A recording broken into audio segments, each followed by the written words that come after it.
Hola, soy Dolores, la editora del blog sobre tecnologías y educación que veis en pantalla y uno de los primeros en España sobre su temática.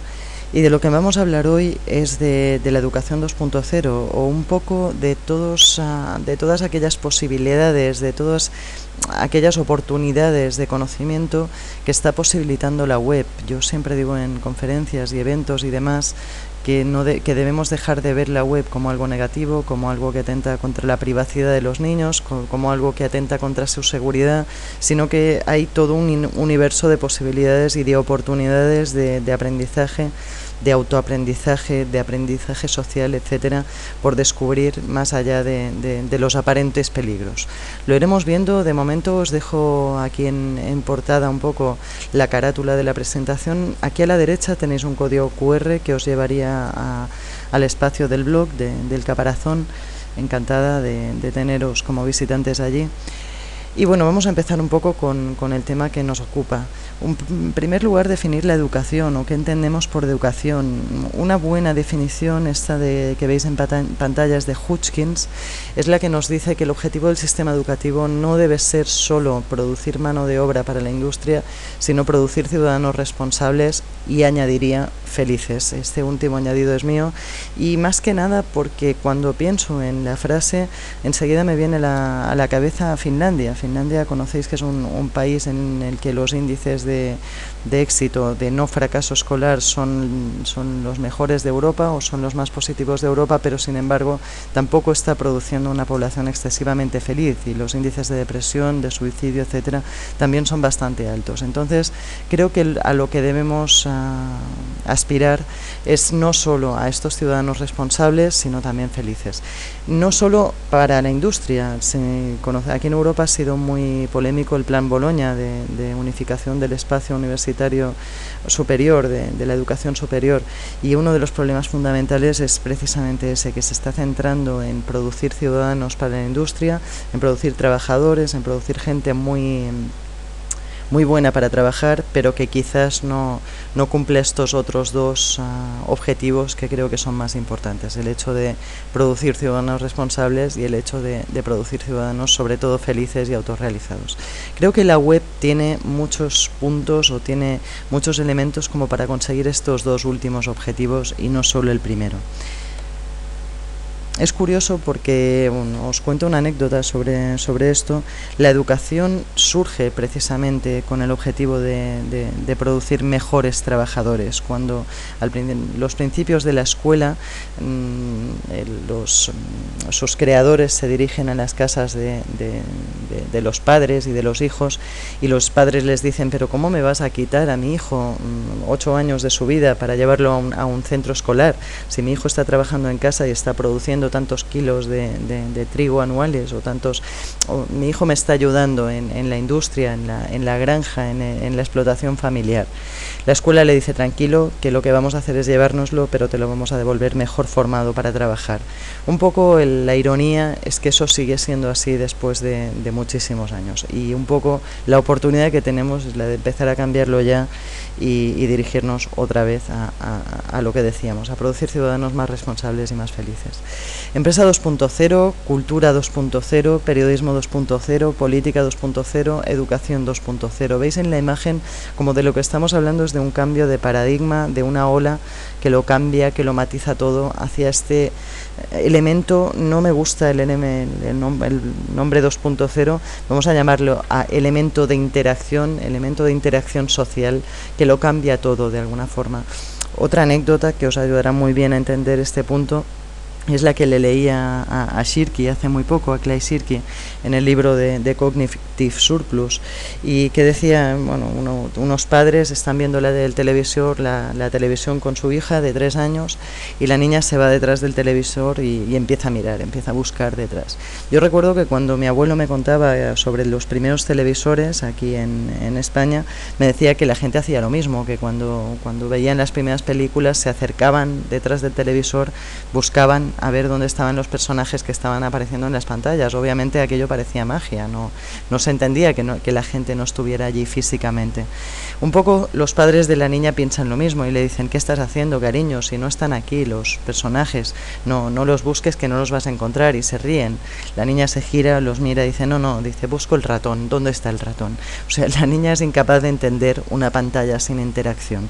Ahí está un poco el cambio. El 2.0 lo podemos traducir por esta interacción, por este elemento social, por esta nueva característica que lo inunda todo, que lo cambia todo y que significa pues una mucho mayor horizontalización tanto de las relaciones en la empresa, de la cultura, prosumidores, consumidores que a la vez son prosumidores, también son creadores activos de cultura, etc. La frase que veis arriba de Seth Godin: "If you think the fallout in the newspaper business was dramatic, wait until you see what happens to education", creo que nos ayuda también a entender un poco lo que está pasando. Esto es del 2009, hoy en día quizás ya no tiene sentido la cita, ni siquiera, porque el director de New York Times hace 4 días, hace muy poco tiempo, nos decía que a la edición impresa de su periódico le quedan 2 años de vida, con lo cual imaginemos la realidad de esta frase que en aquel momento pudo parecer exagerada, pero que ahora es realidad pura y dura. Y bueno, pueden tardar más o menos en darse cuenta los medios, pero la realidad que van a vivir es esta, la de un cambio radical en la forma de distribución y sobre todo en cuanto a este elemento que comentábamos interactivo. En educación, como vemos, pues no han tenido que pasar mucho tiempo, sino que ya en 2010 Bill Gates está diciendo lo que veis en la frase, que en 5 años la mejor educación vendrá de la web. Las mejores lectures, las mejores conferencias internacionales de los mejores ponentes se podrán consultar vía web, y los costes de la educación superior se reducirán de forma drástica. Si los costes de los contenidos se reducirán de forma drástica, desde los 50.000, 20.000 dólares, de 20.000 a 50, que puede costar un año de universidad actualmente en Estados Unidos, a unos 5.000, nos dice Gates, en un periodo de menos de 5 años. Esto veréis que son unas declaraciones que efectúa en motivo de la salida al mercado de una película, de Waiting for Superman, de la que hablaremos también posteriormente. Un poco de lo que vamos a hablar en este contexto es del Open Social Learning, o un poco este abaratamiento de los costes, esta democratización de la educación, esta horizontalización de la educación se enmarca en este contexto, o se ve o es posible gracias a este nuevo Open Social Learning que estamos experimentando y viviendo actualmente en la web. De hecho, la propia K12 Conference Online puede considerarse un ejemplo de Open Social Learning.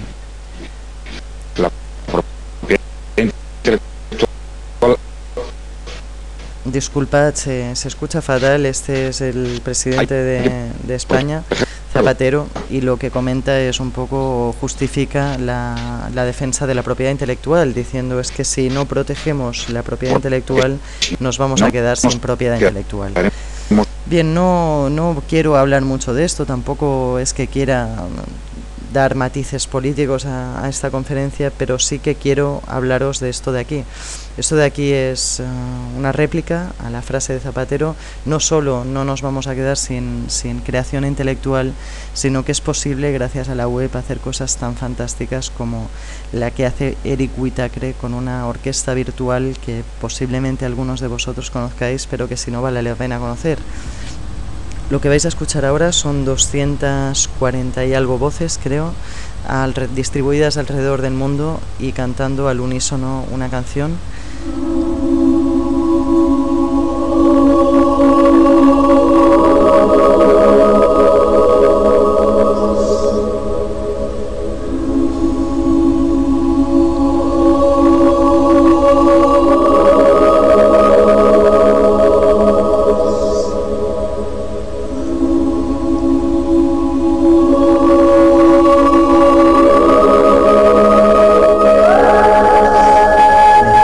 Que lo escuchéis con calma, no solo en el espacio de esta conferencia, lo encontráis en YouTube, y ya os digo, nos da una muestra del potencial de la creación intelectual colectiva si eliminamos cualquier tipo de barrera, o de la creatividad colectiva si eliminamos cualquier tipo de barrera, como lo es el copyright o cualquier otro tipo de método de protección de la propiedad intelectual que signifique pago o penalización de los derechos de autor en cuanto a derechos de autor.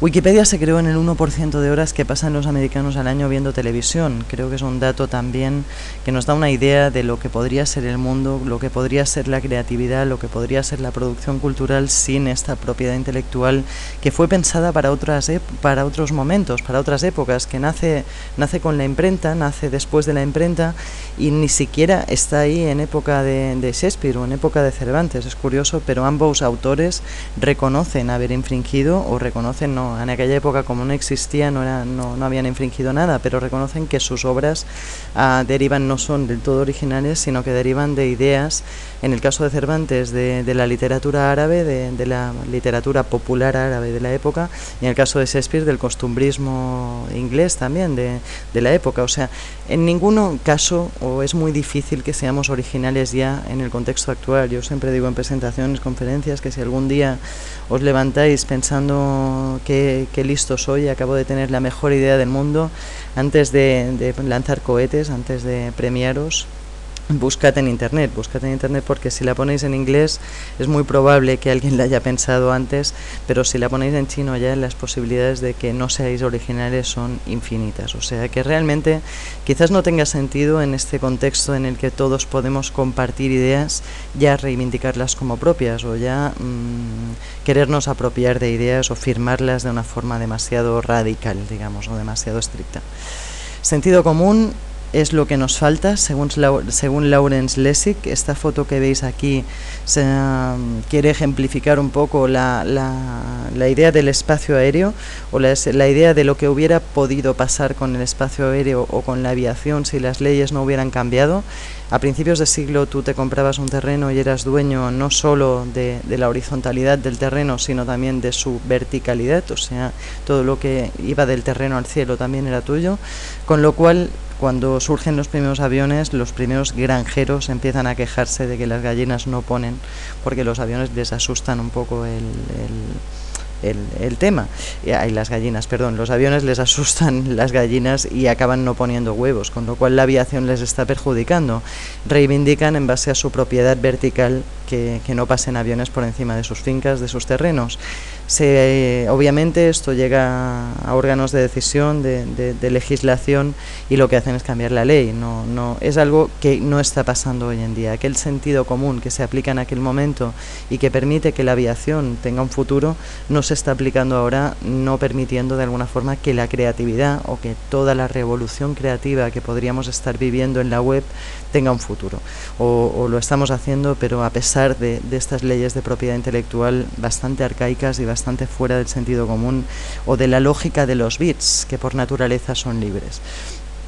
Los bits son libres, pero directamente todo trabajo creativo es derivativo, todo libro es hipertexto, y lo que veis aquí, un poco las ideas son libres más cuando son ideas, y más cuando son bits, que ya sabemos que son capaces de huir de cualquier intento de localización, de cualquier intento de no reproducción, etcétera. Es una idea que también nos traslada muy bien este vídeo. Me gusta especialmente porque habla de escultura, o es un ámbito en el que quizás no nos lo habíamos planteado, pero en el que también podemos ver la misma línea.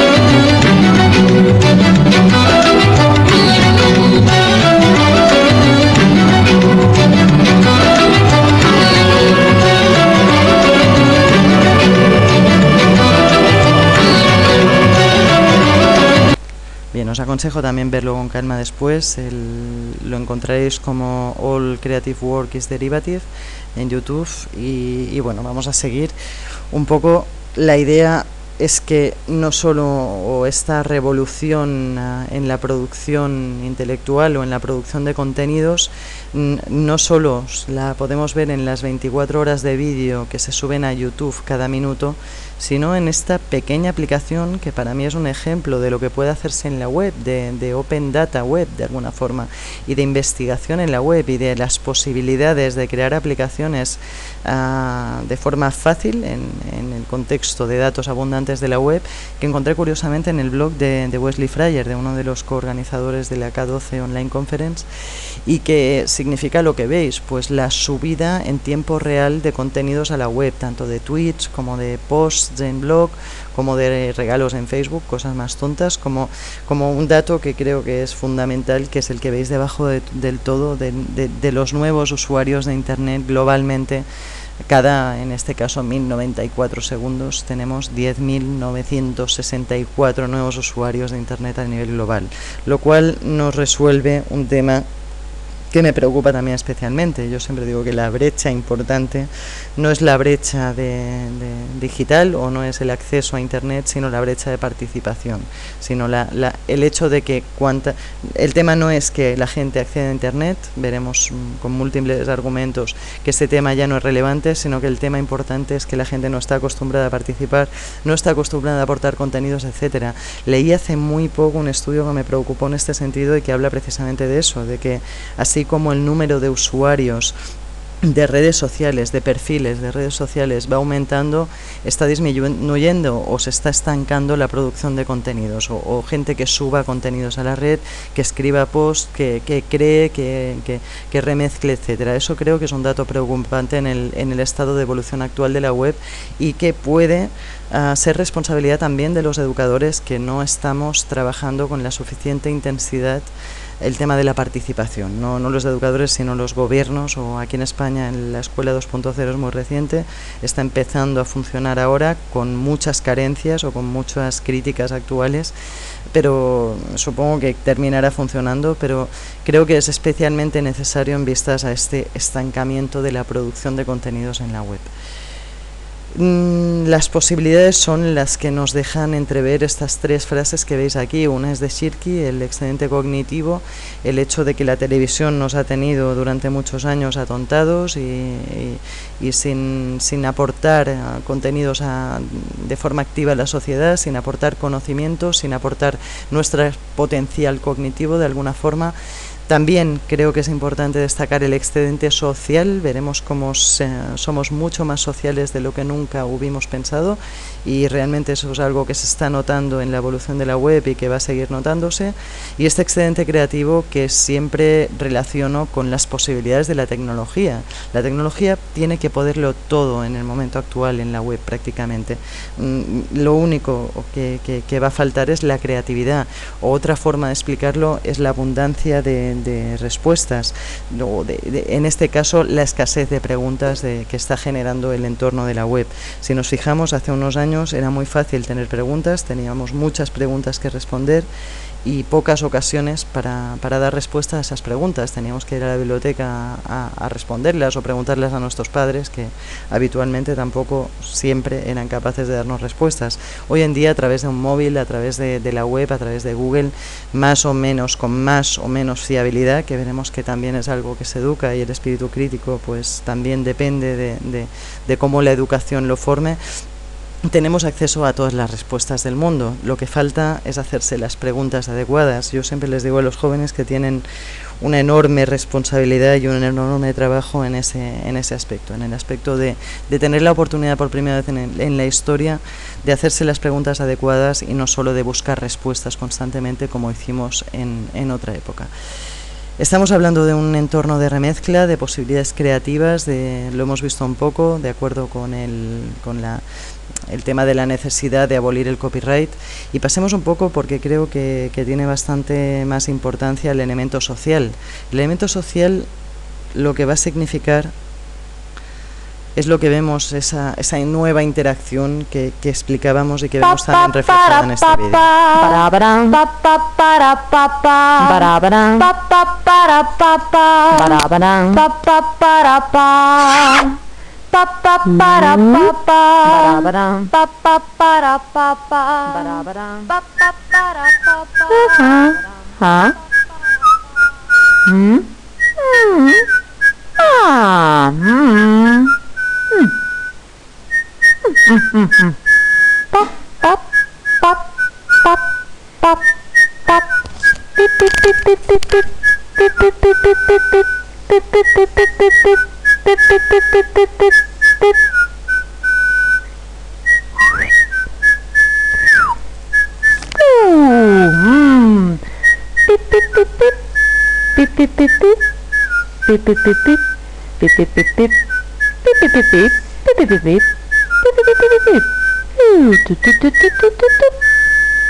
Bueno, original la forma de explicarlo, pero un poco la función de todas esas marcas que nos están permitiendo compartir contenidos.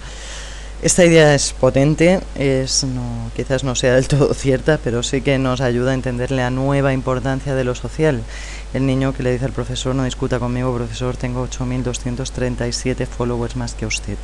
Un poco esa nueva influencia, esas posibilidades de viralización del mensaje, la autocomunicación de masas que bautiza o que denomina Castells, y que nos permite eso, tener el mismo poder en un momento dado. Si el mensaje es lo suficientemente potente, podemos tener la misma capacidad de difusión que en otra época solo tenían los grandes medios o los medios de comunicación de masas. Es un poco esa autocomunicación de masas, el término viene un poco de ahí. De aprender contenidos, aprender a ser sociales. La brecha importante es la brecha de participación, lo hemos dicho antes. Un poco lo que está pasando es eso, que como bien dice Shirky, también es muy fácil crear una red social. En ese sentido se está produciendo una abundancia de entornos en los que participar nunca antes vista, de alguna forma. Todos formamos parte de varias redes sociales, de varias comunidades, de varios grupos, etcétera. Y lo que sí está pasando es lo que veis aquí, que en el fondo, al final, esta es una regla que se repite casi invariablemente en todas las redes sociales y comunidades. Al final, quien participa de verdad es un 1%, o el moderador, o el dinamizador, o el creador activo de conocimiento es un 1% de la comunidad. El 9% participan de forma ocasional y un 90% son lurkers, son gente que pasiva, que mirones de alguna forma, y que si queréis haceros una idea o ver la realidad de esto, pensad en la Wikipedia y en si alguno de vosotros la ha editado. Yo la he editado, pero no he aportado ningún artículo, no soy del 1%, sino del 9%, pero por poco que preguntéis a grandes audiencias, casi siempre se cumple esta norma, y la mayoría de la gente conoce Wikipedia, la ha visitado, ha sido lurker en Wikipedia, pero nunca la ha editado. Las posibilidades de desarrollo social en la web son inmensas, no solo porque nos permite crear comunidades de forma fácil, sino porque creo que tanto el sharismo, una teoría de Isaac Mao, ya no se habla tanto de ella, pero como estas que veis aquí, que también vienen a decir lo mismo, lo que nos están diciendo es que somos mucho más sociales de lo que nunca pensamos. Yo soy psicóloga de formación, y cuando estudiaba no conocíamos todavía estas neuronas espejo que se han descubierto después, y son neuronas que aprenden directamente de la experiencia de los demás, que son capaces de formar estructuras en nuestro cerebro como si hubiéramos hecho las cosas en directo. De alguna forma apoyan este hecho de que somos mucho más sociales de lo que pensamos. El lóbulo frontal se desarrolla también cuando el ser humano, que es muy poca cosa solo, empieza a organizarse en grupos. También es una de las grandes realidades, o de las cosas que se saben acerca de la evolución de nuestros cerebros. Se empieza a hablar incluso de civilización empática, de esta globalización, este hecho de poder vivir en directo tanto la alegría como el sufrimiento de otros países. Twitter nos proporciona una experiencia de cordón umbilical directo al sufrimiento, en el caso de terremotos, en el caso de catástrofes naturales muy, muy impactantes, si no la habéis vivido. Este hecho lo que proporciona es que desarrollemos un poco una empatía como civilización que antes con el aislamiento, en el fondo, con la no conexión o con la conexión ficticia y no interactiva de la televisión, pues no podíamos experimentar. Las teorías de redes, desde la física, un poco nos transmiten la idea de que los sistemas complejos, hay que mirar a los sistemas complejos con flexibilidad, hay que mirarlos mucho, o el éxito de cualquier red social, sistema complejo en la web, depende de que lo observemos, porque tiene propiedades emergentes, porque puede ir hacia cualquier lugar. Si no, mirad a Twitter, creo que es un buen ejemplo de red que ha demostrado sus propiedades de emergencia, de azar en un momento dado. Yo siempre digo que hay dos claves para triunfar en la web, y es observar constantemente y ser capaz de adaptarse muy rápidamente, ser flexibles, la adaptación rápida, la beta permanente pero rápida de versiones actualizadas cada muy poco tiempo es importante. No tiene sentido una aplicación que se actualice cada año en la web. Las aplicaciones tienen que actualizarse en cuanto sea necesario, en cuanto la impredecibilidad de los comportamientos de las redes se lo exijan de alguna forma, y es un tema importante, lo veremos más adelante. Las señales honestas, un poco la importancia del comportamiento no verbal, del comportamiento social en la toma de decisiones, es un tema que os aconsejo explorar después de terminar la presentación. Alex Penland nos habla de él, de la sociometría o de la importancia de esas señales independientemente de los mensajes, como el resultado de una negociación se predice antes en base a la interpretación de señales honestas, sociales, que del contenido en sí de la negociación. 100 mejor que uno, o esa idea de la inteligencia colectiva, de que si ahora mismo en una sala llena de gente dijéramos que todo el mundo midiera la longitud de un vaso, por ejemplo, serían capaces de adivinarlo con mucha mayor precisión a partir de la media de lo que dijéramos todos que cualquier juicio individual. Un poco esa idea surgida de la experiencia de que realmente las masas son bastante inteligentes y bastante capaces de afinar resultados importantes. Yo una anécdota que leí en el libro de Suroyecki, que habla de este tema de inteligencia colectiva, es el tema del Challenger, o de cuando se produce el desastre del Challenger, de cuando cae el cohete. Las acciones en bolsa de la compañía que realmente es responsable del desastre bajan inmediatamente, mucho antes de que los científicos investiguen y sepan que el problema había venido de ese material, de un defecto en un material pequeñito, en unos anclajes del cohete. Digamos que las acciones de bolsa, la inteligencia colectiva ya ha sido capaz de deducir que el desastre ha venido por ahí antes que se investigue al respecto. O sea, es algo curioso, pero que nos da una idea también de este potencial del 100 mejor que uno o de la inteligencia colectiva. Cambian, yo siempre digo que lo que cambia en la web, o una de las ideas principales de la web, es que cambian los modos de estar juntos. Cambia un poco si las sociedades occidentales han comoditizado, han hecho que sea asequible para todos el hecho de viajar a lugares lejanos a un precio relativamente bajo, etcétera. Ha sido a costa de la masificación también. Un poco nos han hecho bastante desagradable el hecho de estar juntos en muchos casos. Internet nos devuelve eso, la comodidad del estar juntos, la comodidad de trabajar en colectivos muy grandes de forma distribuida alrededor de la web desde posiciones seguras, cómodas, etcétera. También enlazando, Zygmunt Bauman nos diría que las sociedades líquidas, cada vez más complejas, también son cada vez más peligrosas, y también nos estarían pues haciendo más fácil la colaboración en esos entornos seguros desde nuestras casas que nos proporciona la web. Nos permite ser sociales de una forma cómoda. Cambian los modos de estar juntos. Un tema, o pasemos al tema de aprendizaje, o a las afinidades de la web o de la forma de aprender en la web hacia el aprendizaje. Y creo que un tema importante aquí es, o lo define bien, o deberíamos fijarnos en este cono para ver un poco cuáles son los aprendizajes significativos, o en qué medida las cosas que leemos, el 10% de lo que leemos permanece, y en cambio la simulación o el hecho del learning by doing, de aprender haciendo, representa un 90% de lo que decimos hacemos. O sea, realmente el carácter, las posibilidades de experimentación en la realidad que nos ofrece tanto la web como ahora veremos el tema de la realidad aumentada, de la web móvil, etcétera, apoyan muchísimo esta forma de aprender que es el learning by doing, o el aprendizaje social, que veis a media pirámide también, ver cómo se hace, ver una demostración, etcétera. O sea, son formas bastante cómodas o bastante posibles en la web que creo que vale la pena explorar. No más versus los libros de texto clásicos que estaríamos recordando un 10% de lo que leemos, con lo cual estarían teniendo ese índice de efectividad. No significa que leamos menos en la web, todo lo contrario, y las últimas investigaciones destacan eso, destacan que incluso nos relacionamos leyendo en la web, con lo cual leemos y escribimos mucho más que nunca. Lo que pasa, ya sabemos que el texting y que los SMS, que la reducción, que el cambio en las literacies, en las alfabetizaciones, pues también se nota, y tampoco creo que sea tan preciso o que seamos tan correctos o hagamos o se le dé la importancia debida a la ortografía como en otras épocas. Creo que eso es algo a mejorar en el entorno de la web.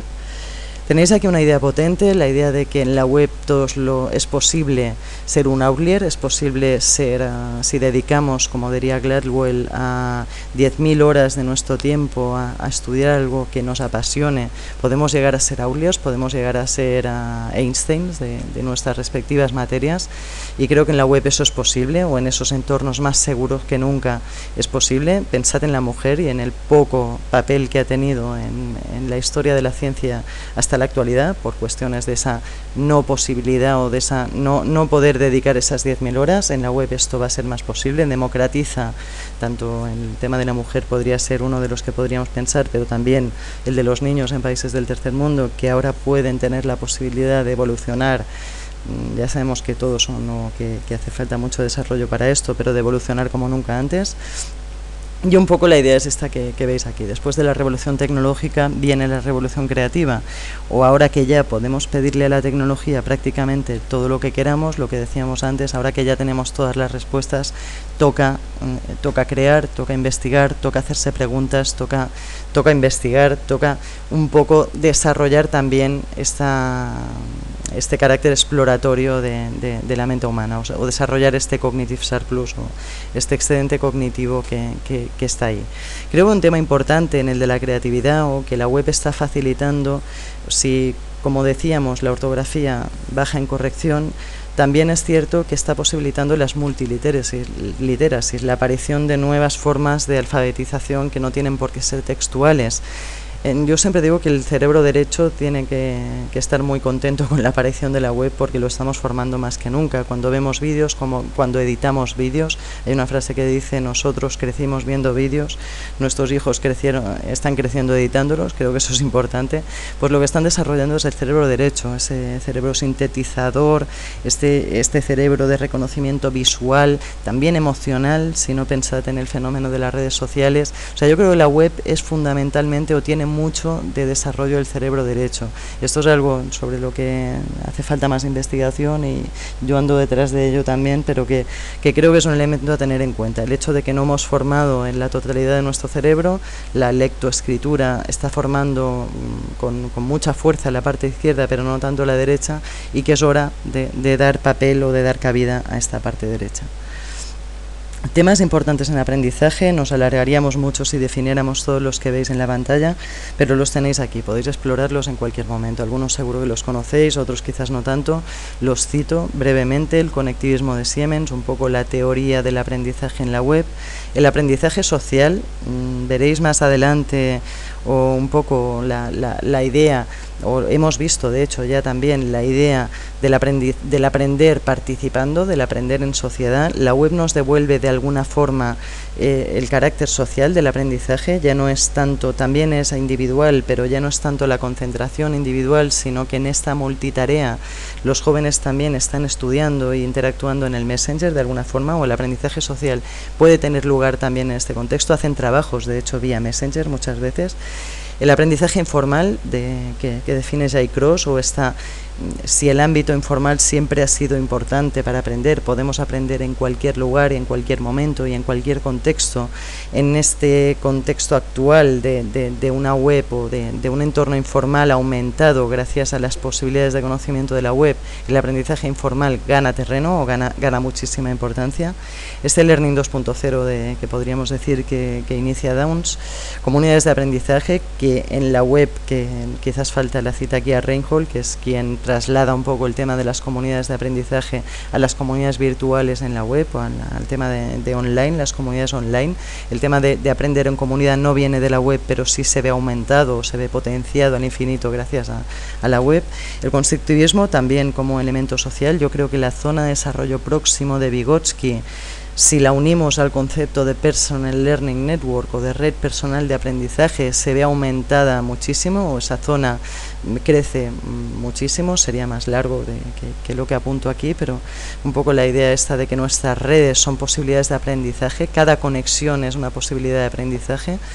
Y el tema del EduPunk o de Jim Groom, de CEMOS 98, de Rediseñar, etcétera, que son movimientos o metáforas de toda esta nueva forma de aprender, mucho más libre, con recursos abiertos, multimediales, no tan vinculada a la lectoescritura, sino a las multiliteracies, etcétera. Explorar estos conceptos valen la pena y lo dejo aquí. Este vídeo refleja muy bien lo que está pasando, es muy conocido aquí en Latinoamérica. Quizás algunos de vosotros no lo conozcáis tanto. Hijo, ¿te puedo hacer una pregunta? Sí, pa, decime. ¿Qué es el portal web de personal? Un portal web es como una página web, pero especialmente hecha por un celular. Son mucho más fáciles. ¿Y cómo hago para entrar? Mira, para entrar tenés que apretar acá donde dice acceso a internet y ahí ya puedes navegar por el portal web. ¿Y para qué sirve? Te puedes bajar juegos, videos, puedes usar el Messenger, te puedes bajar Full MP3. ¿Full MP qué? Full MP3, pa. Son canciones pero completas, por eso lo de full. Gracias, hijo. Son tan lindos a veces. En junio navega gratis en Personal Web y bajate los contenidos que más te gustan. Bueno, poco que decir, creo que el anuncio, en este caso es un anuncio, pero explica bien lo que está pasando y es estas posibilidades, que creo que eso es algo único de aprender de nuestros hijos, o de que nuestros hijos nos puedan enseñar no solo en cuanto al manejo de la tecnología, sino gracias a esa creatividad que también están pudiendo desarrollar, como decíamos. Experimentación, juego, es un entorno afín a la experimentación, afín al juego. Incluso hay teóricos que hablan de que será muy importante las teorías de las redes para entender lo que está ocurriendo en Internet, pero que también las teorías de juego son importantes, y creo que es fácil de entender si vemos este vídeo de aquí. Este vídeo de aquí no se sabe muy bien si es un fake o no, pero más que nada por lo que representa, nos da una idea de lo que están pudiendo hacer, sabiendo hacer muy bien los juegos, y no estamos sabiendo hacer bien los maestros. Yo siempre digo que cuando un niño que mañana no tiene escuela se ponga así o tenga este comportamiento, podremos decir que realmente los profesores seducen, la escuela funciona, no va a haber abandono escolar, los alumnos van a estar motivados, etcétera. Este es un niño con síndrome de abstinencia de World of Warcraft, este videojuego que todos conocéis, y bueno, es exagerado. También os recomiendo verlo con calma porque es exageradísimo la crisis de ansiedad que alcanza, pero bueno, lo que está claro es que no estamos sabiendo motivar, o que algo está fallando en la escuela para que no sepa motivar como lo saben hacer los juegos. Si os fijáis, hay algo muy claro, que es por ejemplo el tema de los refuerzos. La escuela refuerza a muy largo plazo. Cuando mi hija me pregunta para qué estudia, yo le digo que para ser algo cuando sea mayor. Después, si hago el ejercicio de ponerme en la piel de una niña de 12 años, digo, ¿qué es ser mayor? ¿Cuándo se es mayor? Realmente es un objetivo tan ambiguo que no me extraña que intenten hacer lo mínimo, intenten pasar los cursos y poco más. O sea, realmente no estamos sabiendo motivar, o no estamos sabiendo reforzar de forma intermitente, que es una de las bases de la motivación constante a nuestros estudiantes. Es uno de los temas que deberíamos mejorar como educadores. El tema de los móviles, que por ejemplo, el tema de tener apagado el móvil en clase, cuando el móvil, según John Seeley Brown, creo que es una frase muy buena la que estáis leyendo, son amplificadores natos de la curiosidad, o que pueden ser esa puerta de entrada a todas las respuestas posibles para formular las preguntas adecuadas, más en países en desarrollo. En la imagen teníais niños en países en desarrollo, el Mobile Web for Development, el movimiento un poco de aprovechamiento de que en África y en muchos países del tercer mundo no tienen ordenador, pero sí teléfonos móviles, y a partir de ahí podemos hacer cosas tan fantásticas como hacerles leer obras de clásicos, o hacerles leer sobre cosas importantes, etcétera. No solo estamos hablando de juegos, ni mucho menos. Sería otro tema, pero ya os digo que quede ahí, que es importante. Y un poco esta idea que tenéis aquí, el aprendizaje en entornos complejos en los que el conocimiento existente se puede aplicar a nuevos contextos, requiere aproximaciones exploratorias. Un poco la idea que os trasladaba antes de la web como red compleja, las redes complejas como entornos que desarrollan o que tienden a desarrollar propiedades emergentes y por tanto poco previsibles, y esa flexibilidad y esa necesidad de adaptación al cambio constante. El experimento que veis aquí es un ejemplo de eso, de la necesidad de flexibilidad. Esto, aunque no lo parezca, se está poniendo en marcha en escuelas de MBA, en másters de MBA, de business, de tradicionales, en el sentido de el porqué del éxito de Google, el porqué del éxito de empresas aparentemente no gestionadas según los cánones tradicionales del business, de la formación, de la asignación de roles, de la gestión del tiempo, de la asignación de tareas, etcétera. Este ejemplo muy claramente lo que hace es decirles a grupos de población, es de Marshmallow Test, a grupos de población que construyan una torre lo más alta posible a base de lo que veis, de nubes de golosina, de marshmallow y de espagueti. Esto se pasa a un grupo de población de amas de casa, se pasa a un grupo de población de ejecutivos, se pasa a un grupo de población de niños, y el resultado es exactamente el que estáis pensando. ¿Quién gana? ¿Quién hace la estructura más alta en el menor tiempo posible? Pues los niños. Evidentemente los niños de jardín de infancia son los que logran un mejor resultado. Resulta que los ejecutivos empiezan pues a hacer lo que también pensáis, asignan tareas, asignan roles, no sé qué, construyen la estructura una vez, cae y no tienen tiempo ya de volverlo a intentar. Los niños, por ensayo-error desde el principio, en una tarea compleja como esta, el ensayo-error obviamente funciona mejor y lo construyen en un momento, o lo construyen 12 veces, perdón, y a la 12ª pues resulta que aguanta de pie. Un poco esta idea de flexibilidad o de la necesidad de aproximaciones flexibles, adaptativas a entornos complejos como los que estamos, con los que estamos lidiando en la web. Abundancia de respuestas, como decíamos, hay que hacerse las preguntas adecuadas. Esto es un ejemplo de la Open Data Web, de la web de los datos abiertos, de instituciones públicas liberando datos. En este caso, la evolución del paro en España sería accesible a través de Google y podrían hacerse estudios o investigaciones en cualquier asignatura sobre, una asignatura de psicología, por ejemplo. Podríamos hacer investigaciones que correlacionaran esto con los índices de depresión, por ejemplo. Creo que sería una investigación interesante. La idea de que podemos investigar, no solo aprender, sino una de las competencias o de lo que los profesores podríamos hacer en mucha mayor medida que hemos hecho nunca gracias a la web, es enseñarles a investigar en directo, a generar también conocimiento, no dejarlo solo para un colectivo de entre comillas investigadores de profesión, sino que podrían hacerlo también durante la formación nuestros participantes, nuestros usuarios. Un poco la idea está de la web como plataforma de aprendizaje y de investigación. Y oportunidades tenemos tantas como estas. En países del tercer mundo, esta es la experiencia de Sugata Mitra, de Hole in the Wall, del colocar ordenadores en las calles indias para ver cómo la curiosidad de los niños es capaz de aprender de forma que el mismo Sugata no sabe explicar, o que siempre dice, es que si les dejo el ordenador un mes más se me convierten en Einstein, o realmente aprenden temas muy complejos solo gracias a su curiosidad, a dejarlos solos. Si veis alguna conferencia de Sugata es muy bueno, porque en muchos momentos le preguntan, ¿pero qué haces después de poner el ordenador en la calle? Y dice, pues me voy.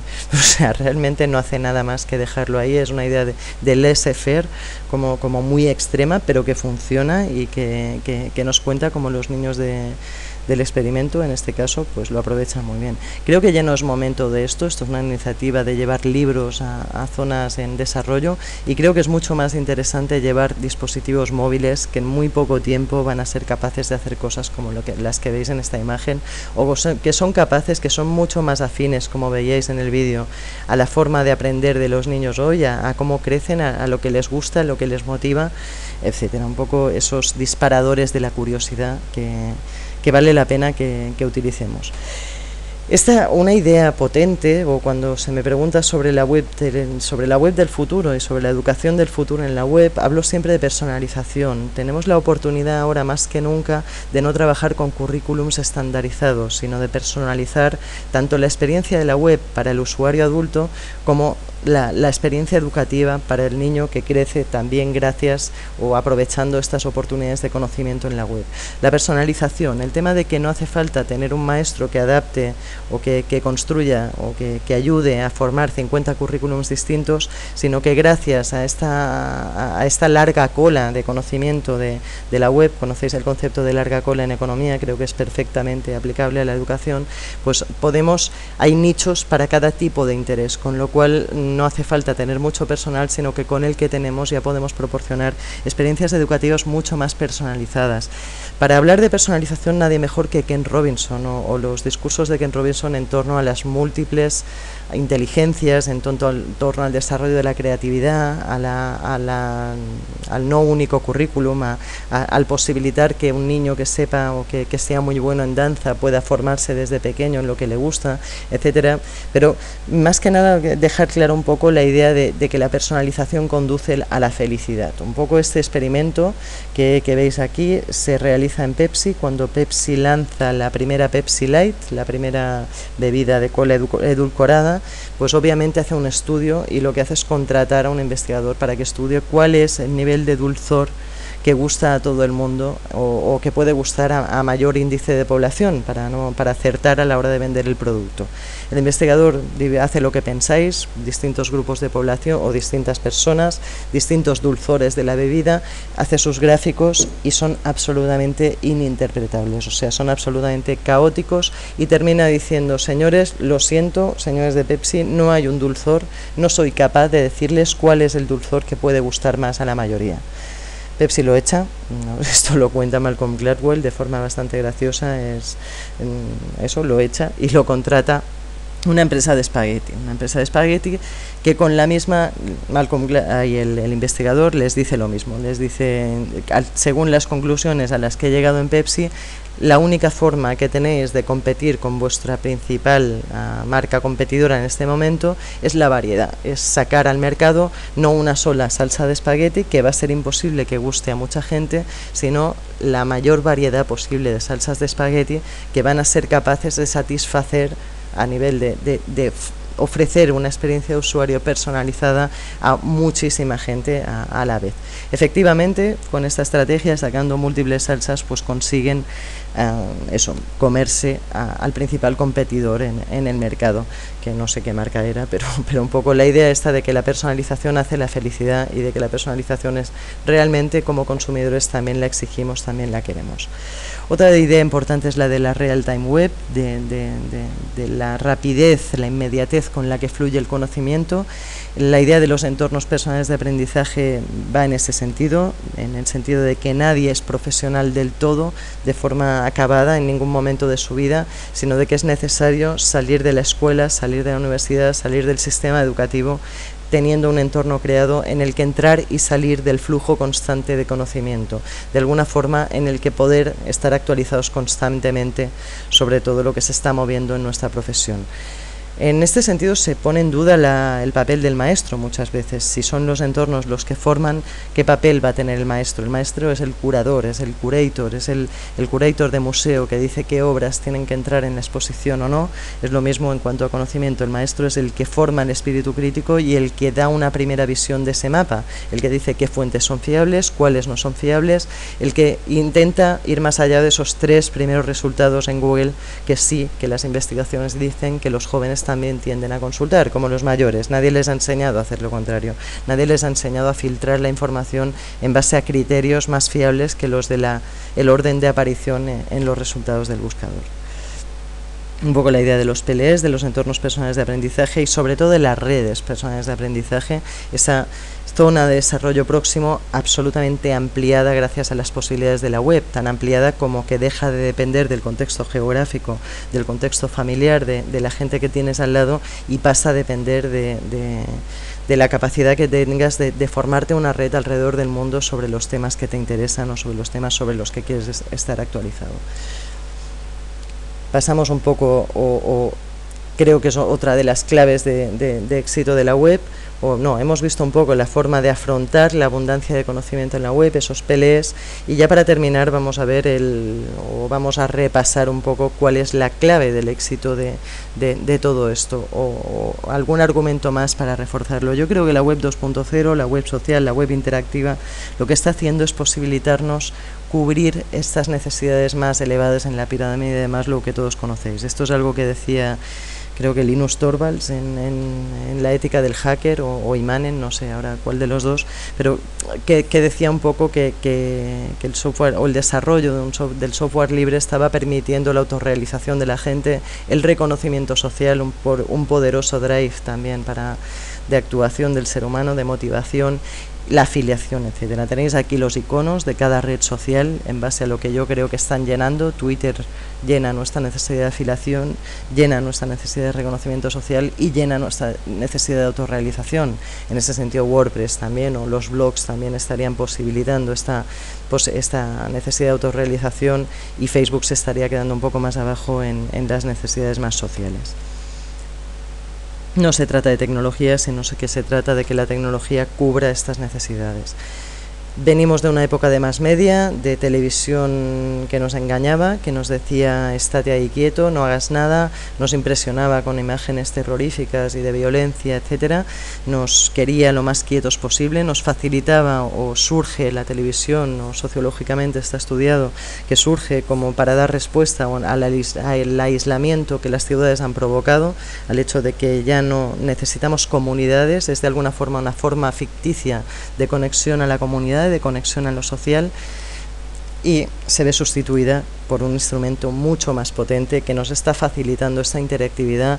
El éxito de la web 2.0 viene de ahí, vemos películas incluso sobre Facebook que vienen de ahí, y de esta interactividad, de este empowerment, de este empoderamiento del usuario o del ciudadano como nunca antes. O sea, yo siempre digo que negarles a los menores el acceso a las redes sociales es negarles la formación en una competencia que será básica en su desarrollo futuro, que es la competencia de conectividad, de conexión, de networking, etcétera. O sea, realmente no sabemos lo que hacemos si limitamos esa competencia, o si hacemos que quede circunscrita al ámbito de lo lúdico, y no la ampliamos como educadores al ámbito de lo profesional, o de la realización personal, etcétera, de la felicidad que veíamos al principio.